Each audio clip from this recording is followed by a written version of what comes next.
Galas are terrible to plan. Anyone who says otherwise is likely in their post-event glow. But plan them we must, because for new donors, galas are low-risk ways to get to know your mission. A well-done event is a really effective reputation builder. They're also a great moment of pride and community for existing donors. So we dread galas and the 6 months of planning they bring, but we do them anyway. That's where RSVPify can help. RSVPify has been partnering with nonprofit organizations for the last decade, helping them create seamless event registration, ticket and table selling, and check-in experiences. Plan your gala, instill donor confidence, and raise more funds for your mission with RSVPify. Get started for free at rsvpify.org. That's rsvpify.org. And use the promo code NonprofitNation50 for 50% off any upgrade. RSVPify, your mission, our software. Hello, and welcome to Nonprofit Nation. I'm your host, Julia Campbell, and I'm going to sit down with nonprofit industry experts, fundraisers, marketers, and everyone in between to get real and discuss what it takes to build that movement that you've been dreaming of. I created the Nonprofit Nation podcast to share practical wisdom and strategies to help you confidently find your voice, definitively grow your audience, and effectively build your movement. If you're a nonprofit newbie or an experienced professional who's looking to get more visibility, reach more people, and create even more impact, then you're in the right place. Let's get started.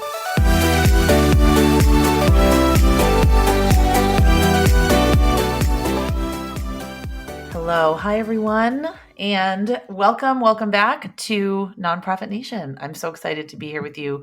I'm Julia Campbell, your host.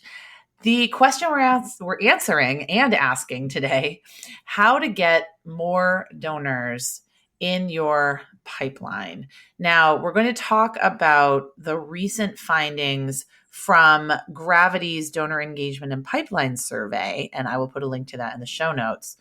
This survey solicited feedback from leaders representing over 160 fundraising departments, including higher ed, K through 12, and nonprofits.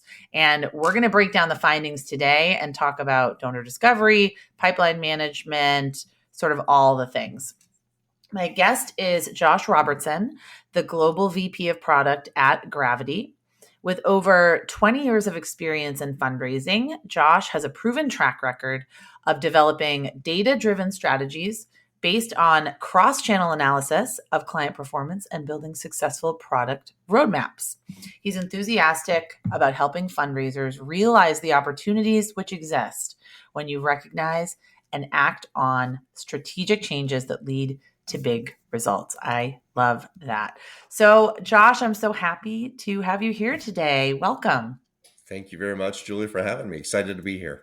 Yeah. So how did you get into nonprofit work?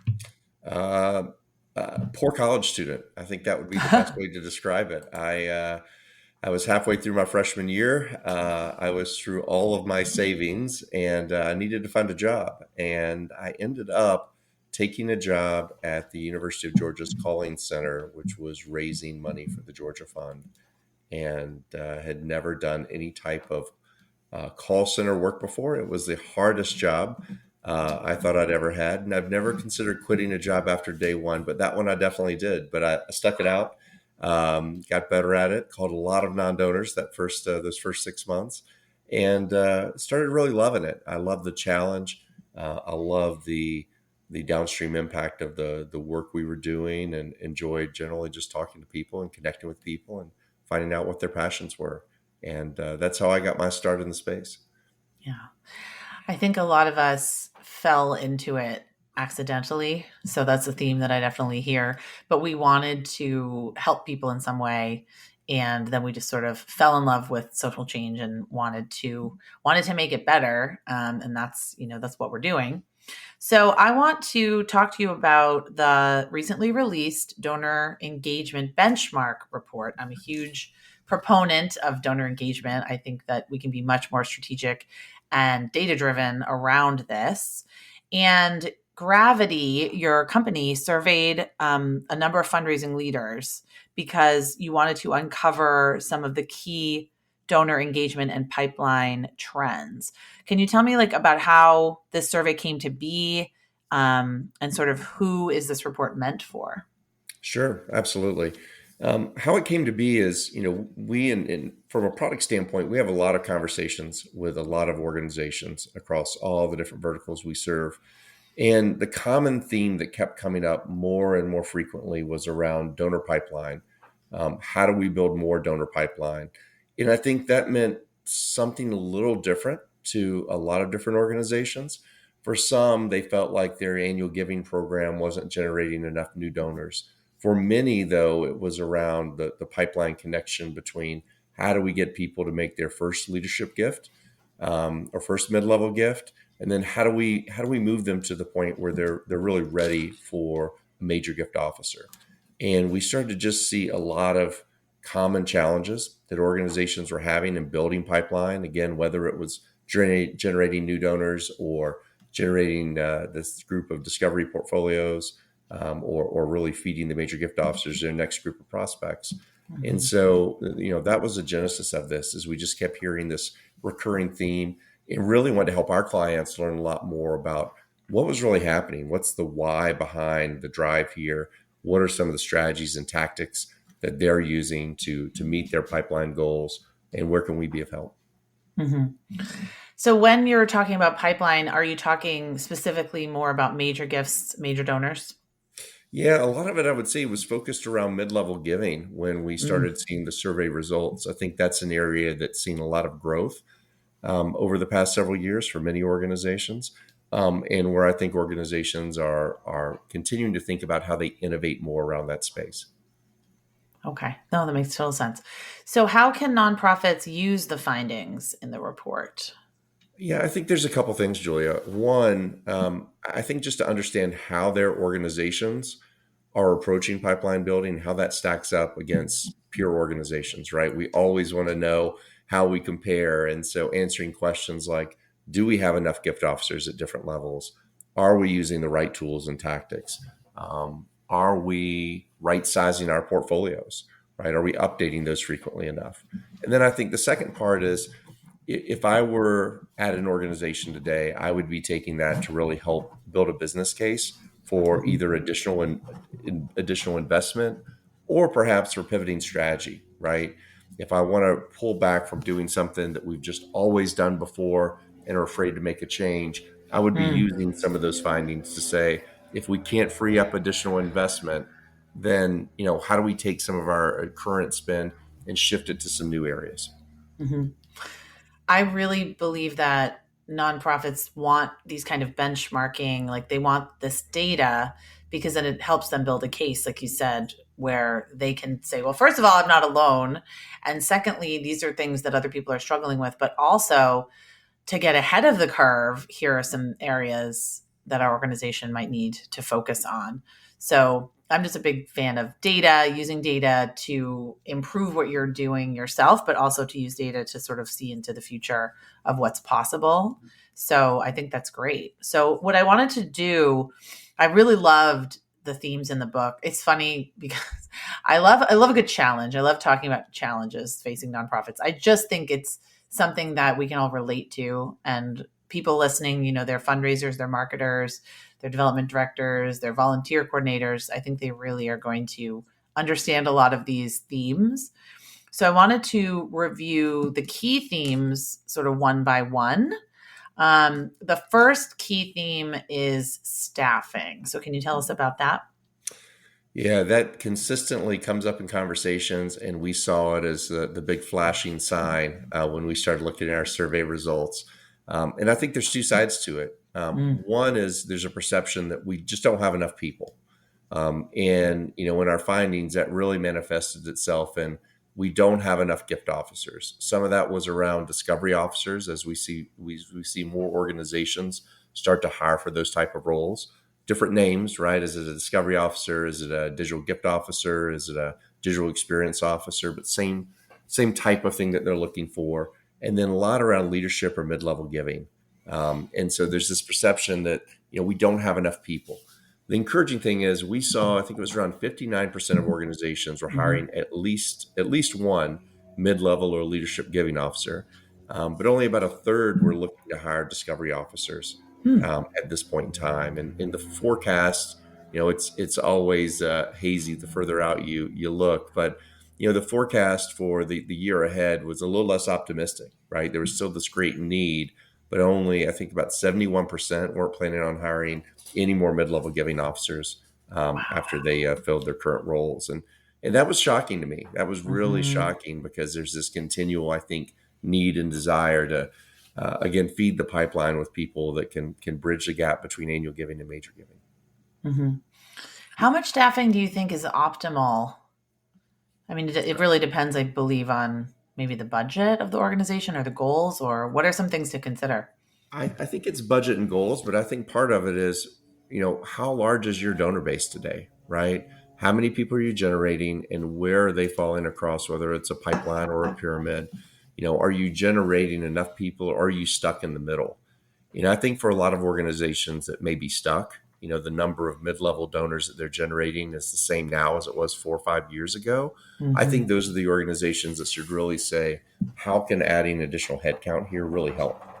Now, I think there's another aspect of this, Julia, that Yeah. also came out of the survey and some of the follow-up conversations, which is around turnover, right? Turnover when we Yes. think about staffing is such a big part of the problem. And, I was talking with a VP a couple weeks ago, and they mentioned that, we know exactly what we're going to expect from a new gift officer. And it's like a bell curve, right? We know that it's going to take ramp up time depending on who we hire. And, in a year from now, we're going to be firing on all cylinders. And then 2 years from now, we may be back to the point where that person turns over again. And then we're just not making the continual progress because of that we could otherwise make. And so I think for a lot of organizations are thinking about how do we keep these people on board for a longer period of time? How do we give them opportunities to grow with their organization? Exactly. Another theme that emerged in the report is, of course, my favorite, the omni-channel outreach, specifically the use of video and text, which I think is really exciting. So, can you talk about that? Sure, absolutely, would love to. And I'll recognize that we talk a lot about omnichannel in the space. Julie, Yes. it's a passion topic of mine. Yes. But when I talk to a lot of organizations and we peel back the onion, a lot of times what we see is it's multi-channel. It's not really an omni-channel approach, right? They have a lot of Mm. channels that are not talking to each other. Through the survey, I think we saw a couple things. One, I was surprised that only 41% of people were using video as part of their outreach strategy. 45% were using text. Mm. I can see you right now on our webcam, obviously. I would love to know how many texts you've sent in the past 24 hours. I know I've sent a Oh, ton. And, when we think about where our donors are today versus how our organizations are trying to be relevant and relatable, I think there's a missed opportunity when I see those numbers. right. Um, it's just, 100% should be using video.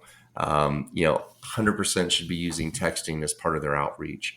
And so I think those are two of the things that really, really stuck out to me when we were going through the survey results.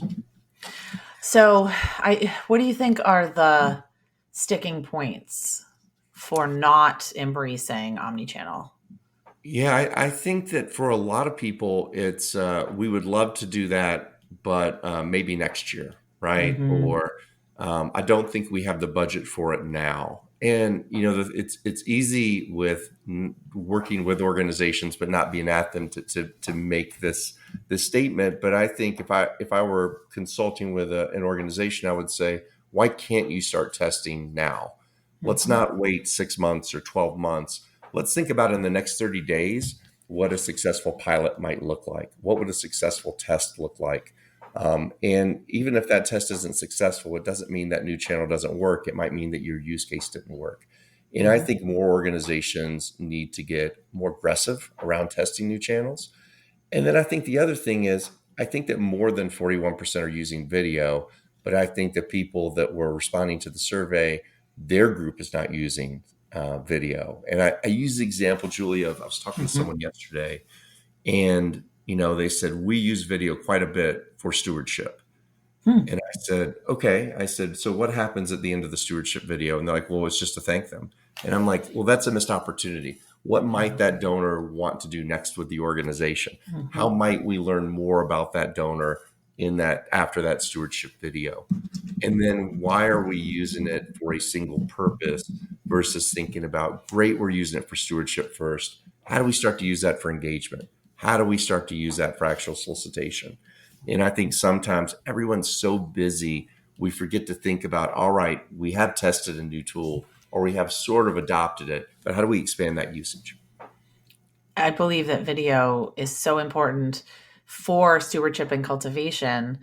And I think in my line of work, because I talk about social media marketing and how to acquire new donors and convert donors on social media, people tend to think of it just in advertising, or they tend to think of it as, oh, getting more people aware. But it really is such a phenomenal way to create that deeper relationship and to take that donor along the pipeline, right? To take that donor like along the journey of where you want them to go.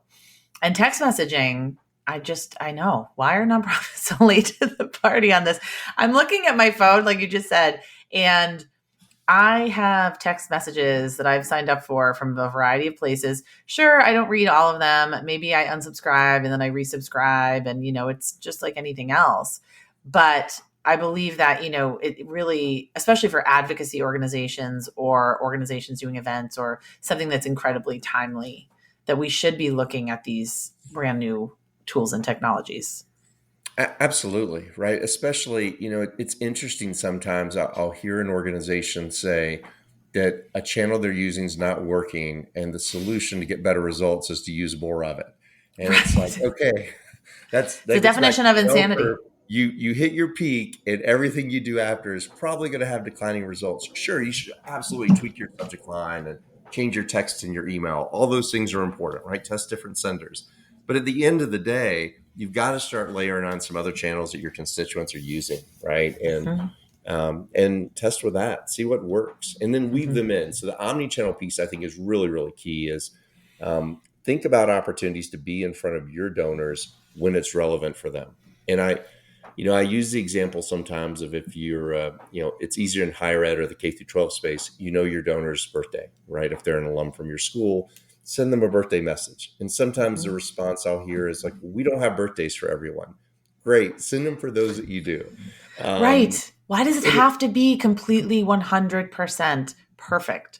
and if you're not in an education vertical, that's okay. Think about their first gift to the organization and a happy gift anniversary video, right? It can be quick, easy, fast, but no one's expecting it. I don't remember. I'm sure you're the same way, Julie. I give to a lot of Mhm. organizations. Mhm. I don't keep track of when exactly I gave to a particular organization. Right. Rarely do I know that. And so if I got that nudge or reminder, I would think, wow, that's kind of cool. I had no clue. And they may have fallen Mhm. off my radar list for those donors that give to a lot of other organizations, but it's a great way to bring them back in a personalized way. Yeah, I give to an organization, actually it was a former client, but they're called the Night Ministry, and they serve LGBTQ homeless youth in Chicago. And they sent me an email. Now, I don't remember giving them my birthday. I probably did somewhere along the line, but they sent me an email and said, "Hey, your birthday's coming up." And they talked to me about doing a Facebook fundraiser for my birthday. I thought that was brilliant. Like, they said happy birthday and they said it was so wonderful. They do a great job with stewardship, so it wasn't like this was out of the blue. But I thought that is something that is probably so easy for a lot of us to do if we have this data, just to send that one extra little happy birthday or your giving anniversary kind of invitation to participate or to look at the website or look at this video. I think Right. it's great. It's so relevant, right? It's about Yeah. your experience with the organization, not just about what they want to share with you. They're combining the two, I think, in a really compelling way. I had Mhm. the first time I ever gave years ago to an organization that does a lot around food insecurity. Mm. I made a gift, and partially I wanted to make a gift because I'm passionate about that.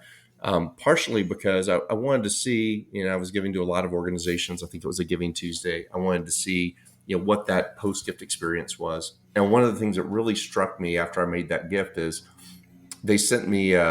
They sent me to a website to see what food insecurity looked like in my area. Wow. And the county I lived in at the time, you didn't see homelessness that often.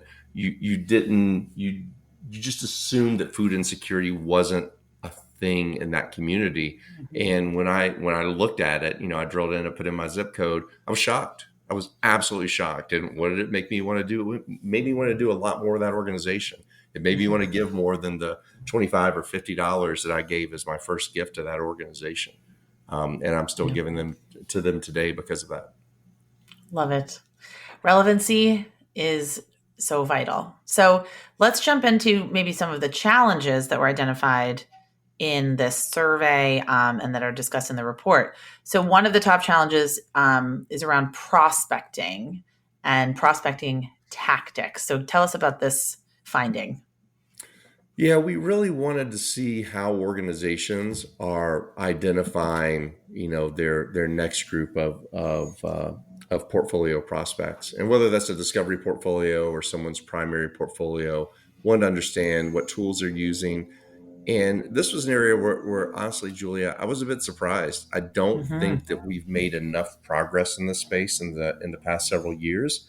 And for any prospect researchers that are listening, your budgets and your staff size hasn't grown a lot over time. We know that, and so we see people still using things like gift history, right?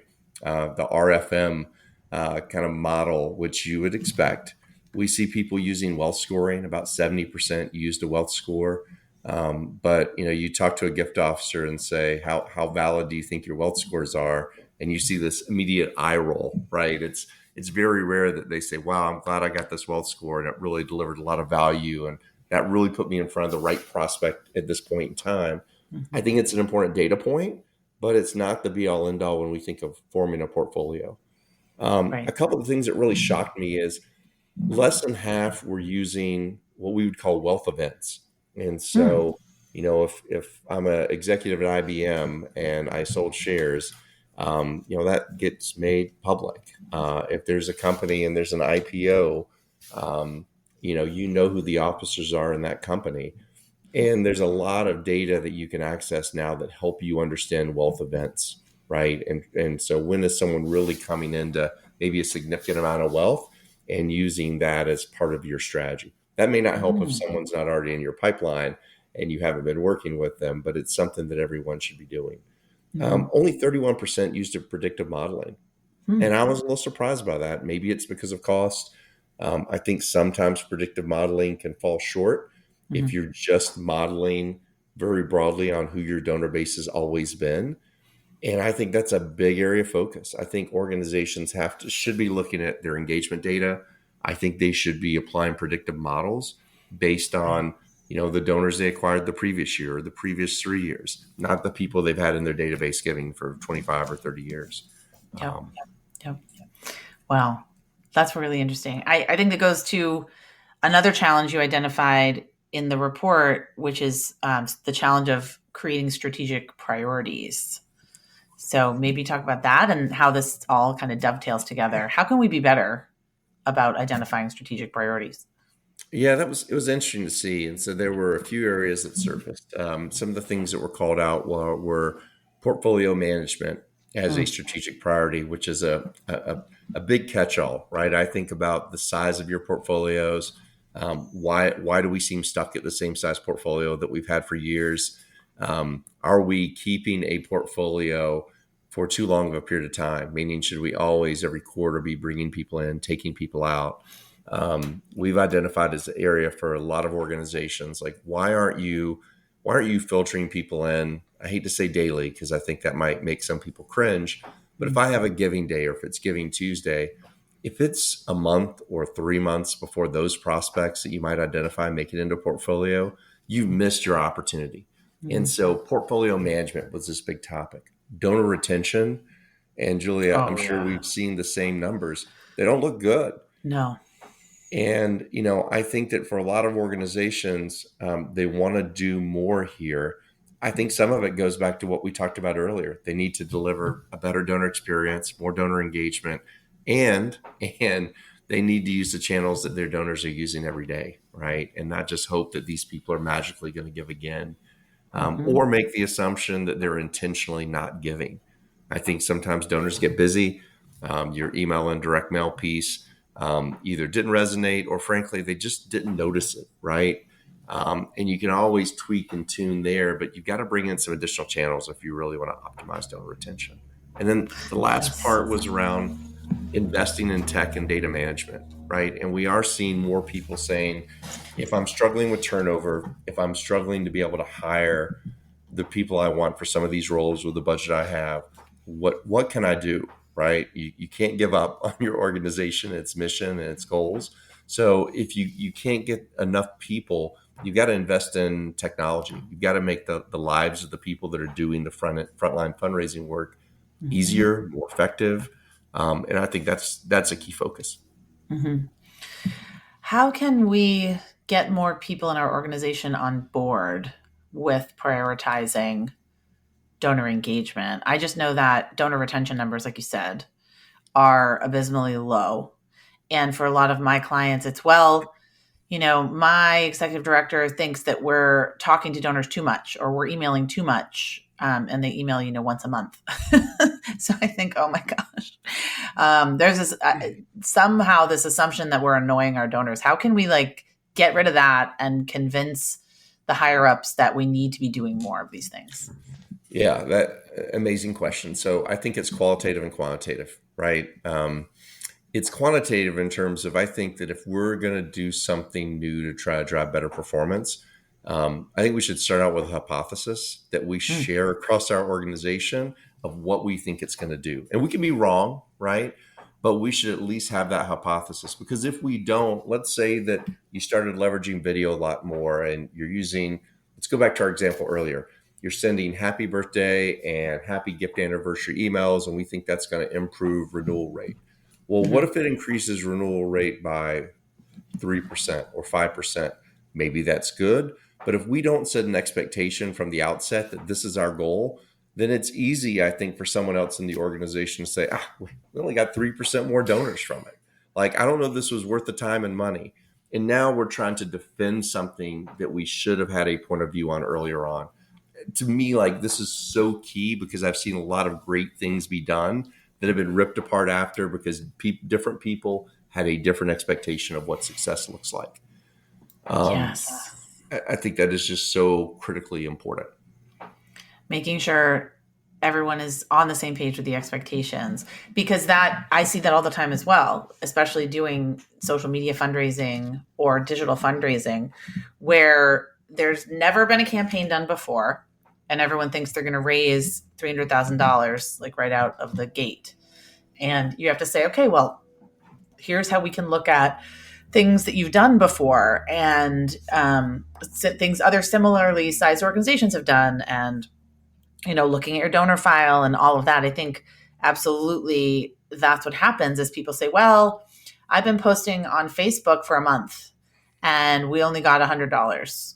Okay, but was there a strategy? How often were you posting? You really have to go back and look at all of the things that you did before you completely write off a new technique, because maybe increasing donors retention by 3%, let's do it. I think that's amazing. But for some organizations, that might not be enough, or they might Yeah, look at that as small potatoes.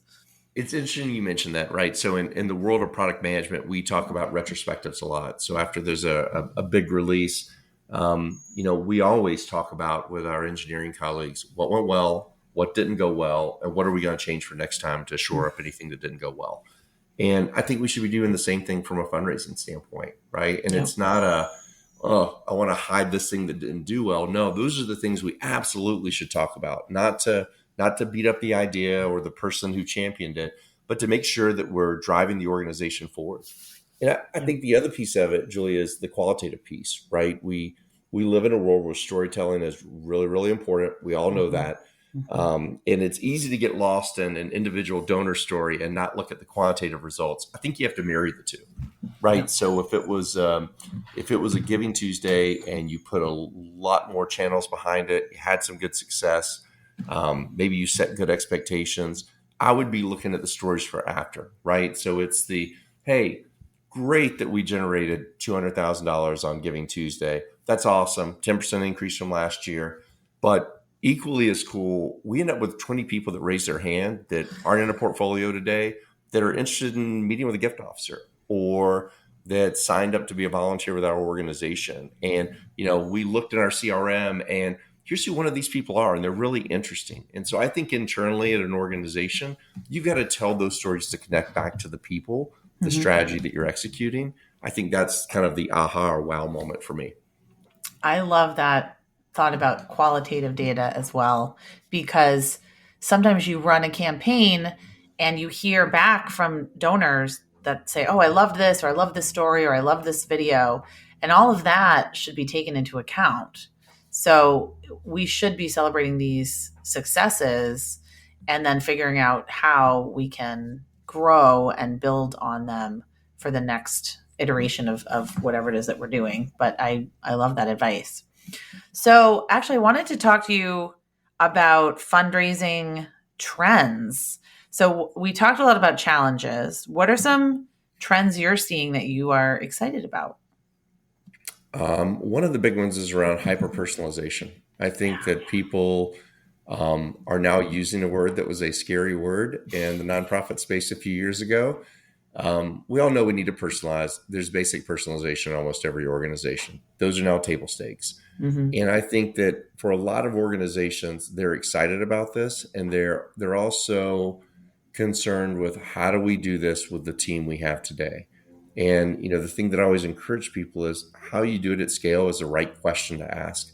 Not every single donor needs a personalized video or a personalized text that you crafted especially for them. Some do, some don't, right? But you can do semi-personalized messaging that the average donor is probably not going to realize that it wasn't sent to that person, right? If you make it relevant and relatable, like we were talking about earlier, if I get a short video saying, hey, thanks so much for making a gift yesterday during Giving Tuesday, I think that's toward me, right? And you don't have to spend a lot of time and energy on some of it. So hyper-personalization is a big one. I think there's a big drive toward how do we make our teams more productive. AI comes up all the time as kind of the buzzword of like, we're going to leverage AI with everything. And I'm like, what are you solving for? Right? Because if your problem's productivity, do you need to use a tool that helps you prioritize the right prospect to reach out to today and make sure that you don't have 25% of your portfolio that's getting ignored? Do you need a tool to help you craft messages based on what you know about a donor faster while still putting you in the driver's seat? Your hand's still on the wheel, you can still massage it, but does that help your team go faster, right? Do you need nudges to tell you that it is someone's birthday so you're not having to do a ton of planning and digging through your portfolio and your CRM and trying to figure out some of that stuff for yourself? And then the last thing I'd call out there is I feel for everyone in advancement operations or advancement services because they're getting blasted with more technology and tools that they're expected to support, and a lot of them don't talk with each other. And so we met with a school recently that said we have 14 different technology partners in addition to our CRM, and they don't all talk to each other. They don't all talk back to the CRM. And so we end up not being able to deliver the donor experience that we want. We end up not having the insights we want available, centralized in one place. And so you're seeing more organizations want to work with fewer companies that can do more to help solve for some of that. It's just it's unmanageable. It's completely unmanageable. I agree. So really, we're wrapping up here, but I want to know where should like a smaller nonprofit start with this information? Like if they don't know where to start, what's the first step? I think the first step is use your size as your advantage, right? And I think the easy thing when you're a small shop is to say, we just need more people right now. And you may need more people. I do want to stress that. If you don't have some of the basic roles and you have a large enough donor base, maybe you need to add a person. But I would start with what are your goals for the next 12 months? And then what are the top 3 things? Not 4 or 5, certainly not top 10. What are the top 3 things that you need to do to accomplish that one goal, that primary goal for your organization? and use that really as your North Star. Jettison things that are not essential to those top 3 things you're going to do to hit your goal. Obsess about the ideal donor journey and how you can deliver that with the people you have today. And then figure out how the technology can support those 3 things at scale, right? If you're a small shop, you're going to have to be really nimble. You can still hyper-personalize. You can still make life easy for the small team you have, but you're going to have to really leverage technology to do some of that. Fantastic. Well, thank you. And Josh, where can people find you, find Gravyty, and learn more about this report and the work that you do? Yeah. Anyone feel free to connect with me on LinkedIn. My profile's there under my name, Josh Robertson. So would love to connect there. And then you can learn more about Gravyty at gravyty.com. We've got a ton of resources and case studies and white papers. And of course, our donor pipeline report and all the findings associated with it that are there to use and share. So that's how you could best reach out with us. Great. Yeah, that's Gravyty. And I will be putting all of these resources for us in the show notes. But thank you so much for being here with us today. I really appreciated your insight. I love talking trends. I love talking technology and innovation, all of my favorite things. So I really appreciate your insights. It was a pleasure being here. Thanks, Julia.